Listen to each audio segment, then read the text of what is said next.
ലക്കിടി കോളേജിൽ വിദ്യാർത്ഥിയെ മർദ്ദിച്ച കേസിൽ കൃഷ്ണദാസിന് ജാമ്യം. അറസ്റ്റിന് ശേഷമാണ് ജാമ്യമില്ലാ വകുപ്പ്.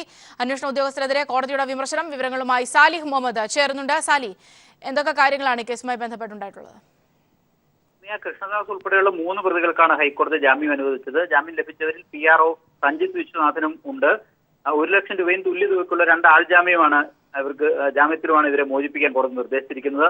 അന്വേഷണ ഉദ്യോഗസ്ഥനെതിരെ വലിയ വിമർശനം കോടതിയുടെ ഭാഗത്തുനിന്നുണ്ടായി.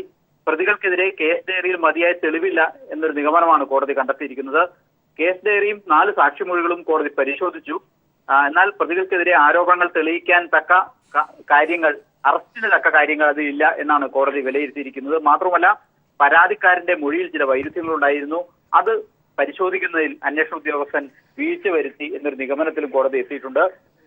പ്രതികളെ ബോധപൂർവം കുടുക്കാൻ അന്വേഷണ ഉദ്യോഗസ്ഥൻ ശ്രമിച്ചു. സത്യസന്ധവും നീതിപൂർവവുമായി അന്വേഷണം നടത്തുന്നതിൽ അന്വേഷണ ഉദ്യോഗസ്ഥൻ വീഴ്ച വരുത്തി എന്നൊരു ആക്ഷേപവും കോടതിയുടെ ഭാഗത്തു നിന്ന് അന്വേഷണ ഉദ്യോഗസ്ഥനെതിരെ ഉണ്ടായിട്ടുണ്ട്. മാത്രമല്ല, അറസ്റ്റ് രേഖപ്പെടുത്തിയതിനു ശേഷമാണ് ജാമ്യമില്ലാ വകുപ്പുകൾ ചുമത്തിയത്. അതുകൊണ്ട് തന്നെ അറസ്റ്റ് നിയമപരമല്ല എന്നാണ് കോടതിയുടെ വിലയിരുത്തൽ. എന്തിനു വേണ്ടിയാണ് അറസ്റ്റ് ചെയ്തതെന്ന് കേസ് ഡയറിയിൽ രേഖപ്പെടുത്തിയിട്ട് പോലുമില്ല എന്നാണ് കോടതി കേസ് ഡയറി പരിശോധിച്ചിട്ട് പറഞ്ഞത്. കോടതി പറഞ്ഞത് തൽക്കാലം ഈ ഉദ്യോഗസ്ഥനെതിരെ കോടതി ഏതെങ്കിലും നടപടി ശുപാർശ ചെയ്യുന്നില്ല, എന്നാൽ വകുപ്പ് തലത്തിൽ അന്വേഷണം വേണം എന്നൊരു നിർദ്ദേശം കോടതി മുന്നോട്ട് വെച്ചിട്ടുണ്ട്.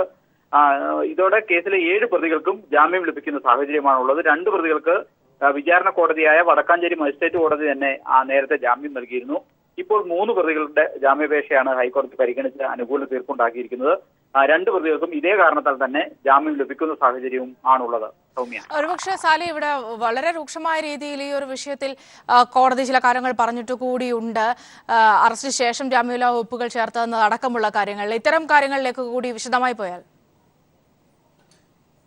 സൗമ്യ, 2-3 പോരായ്മകളാണ് അന്വേഷണ ഉദ്യോഗസ്ഥനെതിരെയും അറസ്റ്റ് ചെയ്ത രീതിക്കെതിരെയും കോടതി മുഖ്യമായും ഉന്നയിച്ചിരിക്കുന്നത്. ഒന്ന്, പ്രധാനപ്പെട്ടത് അറസ്റ്റ് ചെയ്തതിനു ശേഷമാണ് ജാമ്യമില്ലാ വകുപ്പുകൾ ചുമത്തിയത് എന്നൊരാക്ഷേപം കോടതിയുടെ ഭാഗത്തുനിന്നുണ്ടായിട്ടുണ്ട്. അത് ഇന്നലെ കോടതിയിൽ കേസ് വാദം നടക്കുന്നതിനിടയിലും കോടതി ഈ പോരായ്മ ചൂണ്ടിക്കാട്ടിയിരുന്നതാണ്. മാത്രവുമല്ല, അതുകൊണ്ട് തന്നെ നിയമപരമായ ഒരു നടപടിക്രമമല്ല ഈ അറസ്റ്റ് എന്നാണ് കോടതിയുടെ വിലയിരുത്തൽ.